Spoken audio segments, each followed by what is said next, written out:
எல்லாருக்கும் வணக்கம். ஜஸ்வின் சமையலுக்கு வர வைக்கிறேன். ராகி இனிப்பு பால் எப்படி செய்யுதுன்னு பார்க்கலாம் வாங்க. 2 டம்ளர் ராகி மாவு வறுத்து எடுத்துக்கோங்க. மிதமான தீயில வச்சு வறுத்துக்கோங்க, அந்த ஸ்மெல் வரணும். இப்போது ஒரு சட்டியில் 1 கிளாஸ் தேங்காய், 2 ஏலக்காய், 1/4 கிளாஸ் வெல்லம் பாகு எடுத்துக்கோங்க. நல்லா வறுத்துக்கோங்க. கட்டியான பாகு எடுத்துக்கோங்க. பாருங்கள் எவ்வளோ திக்காக இருக்குன்னு.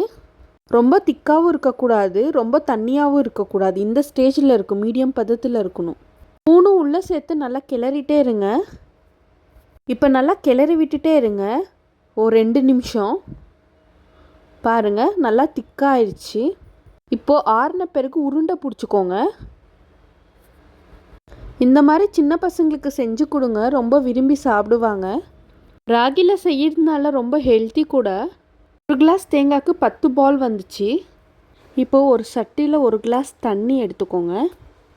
தேவையான அளவு உப்பு, 2 ஸ்பூன் ஆயில் போட்டுக்கோங்க. நல்லா கொதிக்கட்டும் தண்ணி.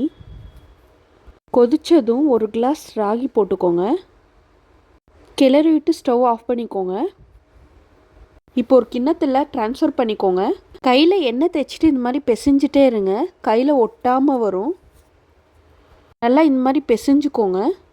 இப்போ கொஞ்சமாக மாவை எடுத்து கையில் உருட்டிக்கோங்க. பாருங்கள் இந்த மாதிரி உருட்டிக்கோங்க.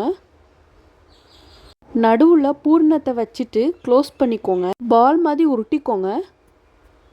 எல்லா மாவுமே அதே மாதிரி பண்ணிக்கோங்க. பாருங்கள் க்ளோஸ் பண்ண எவ்வளோ அழகாக வருதுன்னு. இப்போது இட்லி சட்டியில் வேக வச்சு எடுத்துக்கோங்க 15 நிமிஷம். இப்போது ராகி பாலை கட் பண்ணிக்கோங்க. எவ்வளோ அழகாக வருதுன்னு. சாப்பிட அவ்வளோ டேஸ்ட்டாக இருக்கும். இந்த மாதிரி செஞ்சு கொடுங்க, உங்கள் வீட்டில் இருக்கிற சின்ன பசங்க நல்லா விரும்பி சாப்பிடுவாங்க.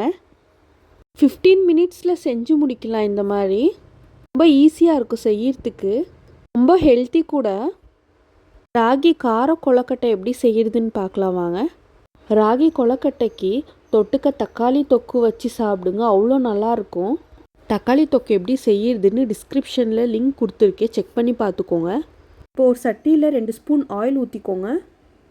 இப்போ 1 ஸ்பூன் கடுகு சேர்த்துக்கோங்க. 1 ஸ்பூன் உளுந்து சேர்த்துக்கோங்க. நல்லா பொரியட்டும்.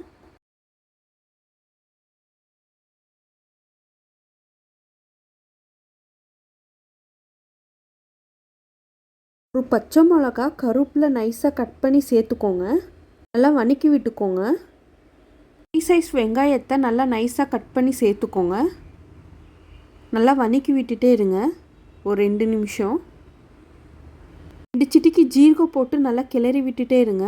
1 கிளாஸ் புளி தண்ணி ஊற்றிக்கோங்க. நல்லா வதக்கிக்கோங்க. புளி தண்ணி நல்லா கொதிக்கவும் ஸ்டவ் ஆஃப் பண்ணிட்டு 1 கிளாஸ் வறுத்த ராகி மாவு போட்டு நல்லா கிளறிக்கோங்க.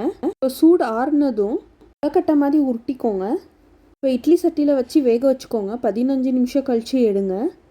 உங்கள் வீட்டில் இதே மாதிரி செஞ்சு பார்த்துட்டு எப்படி இருக்குன்னு சொல்லிட்டு கமெண்ட் பண்ணுங்கள். இந்த வீடியோ உங்களுக்கு பிடிச்சிருந்ததுன்னா லைக் பண்ணுங்கள், ஷேர் பண்ணுங்கள் அண்ட் சப்ஸ்கிரைப் பண்ணுங்கள். பெல் பட்டனை கிளிக் பண்ணுங்கள். பாய் பாய்.